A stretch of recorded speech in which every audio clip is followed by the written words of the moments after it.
Selamat datang di channel Simar Imam. Sembari mendengarkan tinggalkan like dan komentarnya bosku. Jangan lupa pasang headset kalian. Siapkan kopi dan camilan. Lupakan pahitnya kehidupan. Mari kita dengarkan sambil rebahan. Babak 60, Kota Seribu Bintang. Setelah meninggalkan desa kecil, Su Min tidak tinggal terlalu lama di hutan belantara. Dia membutuhkan interaksi dengan banyak orang sehingga dia dapat memperoleh lebih banyak informasi tentang reruntuhan keabadian. Singkatnya, dia membutuhkan sebuah kota. Pengalaman terakhirnya di sebuah kota tidak berjalan sesuai rencana. Sebaliknya, sebuah faksi yang disebut Gunung Salju menghalangi jalannya, meninggalkannya hampir tanpa pengetahuan sama sekali. Mengenai apakah para ahli dari Gunung Salju ini berencana mengambil alih lebih dari satu kota besar, Su Min tidak tahu. Namun, untuk melakukannya, mereka kemungkinan besar membutuhkan waktu untuk menyesuaikan kembali. Jika Su Min memasuki kota lain, dia yakin hal yang sama tidak akan terjadi lagi. Su Min melaju menuju kota berikutnya. Dia melakukan perjalanan ribuan kilometer sehari, berlari dengan kecepatan tercepat yang bisa dia pertahankan. Reruntuhan dewa adalah area yang sangat luas. Meskipun dia bepergian di jalan utama, yang dia temui hanyalah karavan yang juga menuju kota di kejauhan. Dia melakukan perjalanan selama 9 hari penuh sebelum akhirnya dia melihat sebuah kota muncul di kejauhan. Saat semakin dekat ke kota, semakin banyak karavan, gerbong, dan rakyat jelata muncul. Kedekatan dengan pelancong lain ini membuat Su Min tidak mungkin terus bergerak maju dengan kecepatan yang dia pertahankan sebelumnya. Sekarang, dia terpaksa melambat. Su Min dengan cepat menemukan topi yang dia kenakan, dia perlu menyembunyikan penampilannya secara samar. Dia tidak mau melakukan kesalahan yang sama kali ini. Tembok kota itu tingginya 20 meter, gerbang itu sendiri tingginya 10 meter, dan di atas tembok kota berjalan prajurit berpakaian hitam yang sedang berpatroli. Di depan gerbang ada 4 penjaga lagi. Semuanya dengan santai mengamati banyak ahli dan rakyat jelata yang terus-menerus memasuki kota. Saat Su Min mencapai gerbang, salah satu ahli dengan hati-hati memandangnya.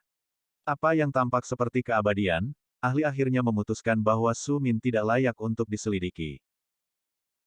Merasakan keringat dingin di punggungnya, Su Min menundukkan kepalanya dan dengan cepat berjalan ke kota. Dia tidak berhenti sampai dia mencapai sebuah penginapan kecil, yang terletak di daerah yang tampak miskin. Saat Su Min menjelajahi tasnya, dia menemukan beberapa koin emas. Dia melemparkan salah satu koin ke pemilik penginapan. "Aku butuh kamar, kalau bisa," katanya. Pemilik penginapan, yang matanya dipenuhi keserakahan karena melihat koin emas, langsung mencengkeramnya ke dada sambil melihat sekeliling ruangan, memastikan tidak ada yang melihatnya. Untungnya, penginapan ini tidak terlalu aktif di siang hari. Sepertinya tidak ada yang memperhatikan koin emas itu. Mengangguk-angguk, pemilik penginapan menemukan sebuah kunci yang dia serahkan kepada Su Min. Dia memimpin pemuda itu menaiki tangga menuju sebuah ruangan di belakang. "Di sini tidak akan ada yang bertanya tentangmu selama kamu tidak bertanya tentang orang lain. Bayarannya cukup untuk sebulan penuh. Selamat datang di kota Seribu Bintang," dia menjelaskan sebelum membungkuk dalam-dalam. Dia kemudian berbalik dan pergi. Memegang kunci di tangannya, Su Min dengan cepat membuka pintu dan melangkah masuk. Setelah itu dia mengunci pintu sekali lagi. Sambil mendesah, dia melepas topi dari wajahnya. Sekali lagi dia mengungkapkan wajahnya, wajah yang dengan jelas merenungkan apa yang harus dilakukan selanjutnya. "Selama aku tidak bertanya, tidak akan ada yang bertanya tentangku," gumamnya pada dirinya sendiri sambil mondar-mandir di dalam ruangan. Dia tidak mau seseorang mulai menginterogasi tentang dia, tetapi, di sisi lain, dia memang perlu mengajukan pertanyaan tentang kota, tentang kekuatan saat ini dan membangun faksi yang berbeda dalam reruntuhan keabadian, dan di samping di mana seseorang harus berlatih jika ingin meningkatkan. "Yah, setidaknya mari kita tenang dulu," Su Min memutuskan. Dia duduk di tempat tidur berderit. "Kami tidak terburu-buru untuk mendapatkan informasi saat ini. Untungnya, orang-orang dari Gunung Salju itu tidak mengetahui namaku dan beberapa orang yang melihat wajahku semuanya mati. Jika tidak, aku harus mengkhawatirkan keselamatanku saat bepergian di antara orang-orang ini." Reruntuhan dewa. Su Min merenung pada dirinya sendiri. Seringai perlahan menyebar di wajahnya saat dia membelai Cao Cao dengan lembut. Dia benar-benar tenggelam dalam pikirannya tentang betapa menakjubkannya perjalanan ini. Meskipun pemilik penginapan ini mengatakan jika kita mulai mendapatkan informasi tentang orang lain akan mendapatkan informasi tentang kita, saya yakin ada suatu tempat di mana kita dapat memperoleh beberapa informasi. Informasi yang kita cari sudah tersedia di seluruh area, jadi menurutku kita tidak perlu takut pada orang lain. Jika kita menggunakan nama palsu, tidak akan ada yang tahu. Lidah Cao Cao merayap di mulutnya saat dia berbicara, dan Su Min menganggukkan kepalanya. Berdiri, dia mengambil topinya dan meletakkannya di kepalanya. Dia meninggalkan kamarnya dan mengunci pintu di belakangnya sebelum dia perlahan menuruni tangga. Penginapan itu masih kosong seperti sebelumnya, hanya pemilik penginapan yang memperhatikan bahwa Su Min pergi. Namun, dia membayar harga yang bagus untuk kamar itu, jadi pemilik penginapan tidak tertarik untuk menyinggung pemuda itu dengan menanyakan kemana dia pergi. Pertama, mari kita melihat-lihat kota. Su Min memutuskan saat dia mulai bergerak, tampaknya lebih besar dari yang sebelumnya. Saya khawatir 1 hari penuh tidak akan cukup untuk mencapai ujung kota ini, katanya sambil tertawa. Dia bergerak menuju pusat kota, tempat di mana semua toko dan pasar berada. Awalnya, Su Min bisa bergerak dengan cepat. Jalanan tidak dipenuhi orang, hanya sedikit yang terlihat. Saat mereka semakin dekat ke tengah, semakin sulit untuk bergerak. Su Min harus memperlambat langkahnya. Banyak orang berkumpul di jalan. Kota menjadi hidup di jalanan dengan pergerakan orang. Su Min sangat senang melihat ini. Lebih sulit untuk bergerak maju sekarang, tetapi dia senang bahwa dia telah mencapai tempat yang dia inginkan. Tidak seperti kota Ricu, tempat ini sebagian besar dipenuhi oleh para ahli. Bahkan orang yang menjual item adalah warriors, rakyat jelata yang berjalan-jalan juga tampaknya ahli. Mata Su Min bersinar karena kegembiraan. Dia belum pernah melihat kota yang sebagian besar terdiri dari para ahli yang tinggal di dalamnya. Dia langsung mengerti bahwa tempat ini cocok untuknya. Lihat pria yang memakai topi seperti itu. Dia terlihat konyol. Suara wanita angkuh tiba-tiba menggelegar di udara, jelas diperkuat oleh energi internalnya. Mendengar suara ini, Su Min hanya bisa mendesah dalam hati.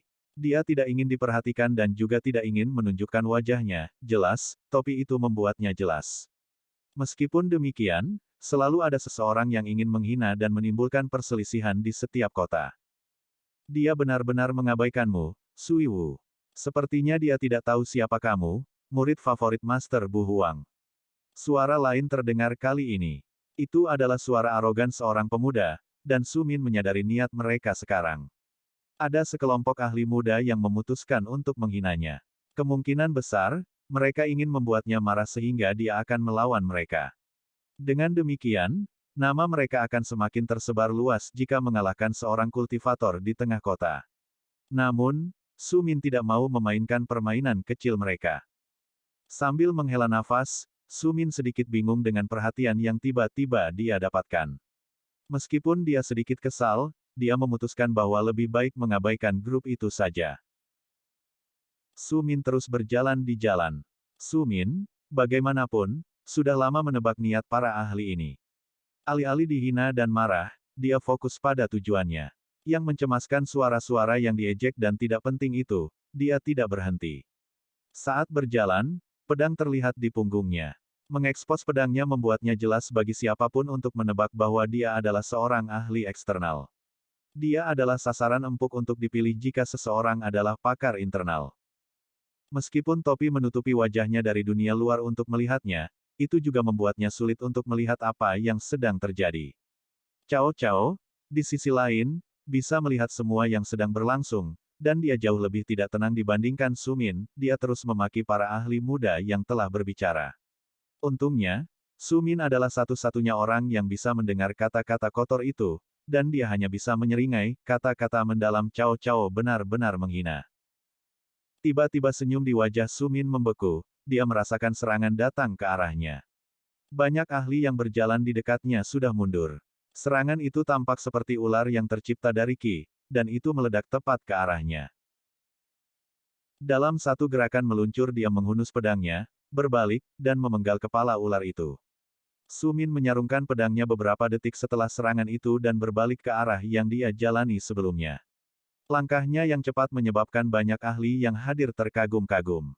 Jelas bahwa dia tidak menggunakan ki apapun untuk membentengi pedangnya, atau lengannya, namun dia masih mampu memenggal kepala ular ki dengan satu gerakan meluncur. Semua gerakan Su Min tidak seringan kupu-kupu dan sekuat harimau yang menerkam. Anak-anak muda yang menjengkelkan dan tertawa tiba-tiba menjadi diam. Mereka mengerti bahwa orang ini, bagaimanapun, dia adalah seorang ahli eksternal, dia tidak diragukan lagi adalah seorang ahli yang tahu bagaimana berperang. Lagi-lagi tawa feminin yang angkuh terdengar menggelegar di sepanjang jalan. Itu ingin mengejar perhatian Su Min yang tidak diberikan. Siapa yang peduli jika dia bisa memenggal kepala ular itu? Terus kenapa? Wanita kurang ajar itu dengan berani menyatakan. Su Min bersumpah dia juga mendengar penolakan dalam suaranya. Dia tidak bisa membantu tetapi menggelengkan kepalanya. Beberapa orang tidak terlalu pintar. Suiwu, apa yang kamu lakukan? Suara yang kuat tiba-tiba terdengar, suara yang bahkan menyebabkan Su Min merasakan tekanan. Dia langsung mundur. Gerakan tiba-tiba menyebabkan para ahli di sekitarnya memahami bahwa ahli yang ditargetkan ini cukup sadar siapa yang harus dilawan dan siapa yang harus melarikan diri.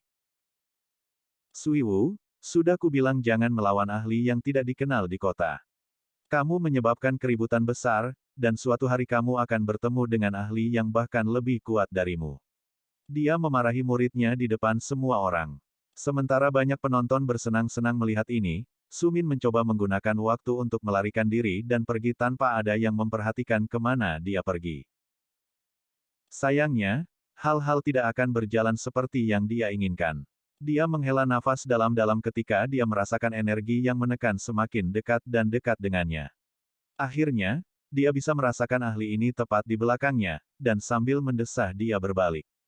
Salam senior, sapa Su Min. Saat dia berbicara, sebuah tangan yang kasar tiba-tiba meraih topinya dan melepaskannya dari kepala Su Min. Menghela nafas dalam-dalam, Su Min tahu dia tidak bisa menggunakan penyamarannya lagi karena sekarang semua orang telah melihat wajahnya. Seorang pria besar ada di depannya. Tingginya setidaknya 2 meter dan mengenakan jubah putih yang indah. Di belakangnya ada seorang wanita muda yang tampaknya 1 atau 2 tahun lebih tua dari Su Min. Wajah wanita itu terkejut ketika dia melihat wajah muda di balik topi itu. Oh, kami memiliki anak muda yang cukup terampil di sini. Dan jika saya tidak salah, Anda memiliki hubungan dengan rubah tua Wang Li. Pedang itu sepertinya sangat familiar, kata pria kekar besar itu. Kata-katanya sekarang mengejutkan Su Min. Dia tanpa sadar berkata, kamu tahu Tuan Wang Li. Pria besar yang dikenal sebagai Bu Huang ini juga terkejut. Wang Li adalah saudara bela diri tersumpahku. Dia tertawa terbahak-bahak, dia yakin dia tidak akan pernah mendapatkan murid, dan karena itu dia meninggalkan reruntuhan dewa untuk menemukan tempatnya di dunia. Bayangkan, suatu hari aku akan bertemu muridnya, betapa beruntungnya aku.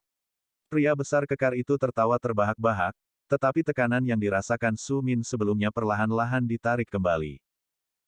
Ikutlah denganku, aku ingin mendengar bagaimana rubah tua Wang Li itu hidup sekarang.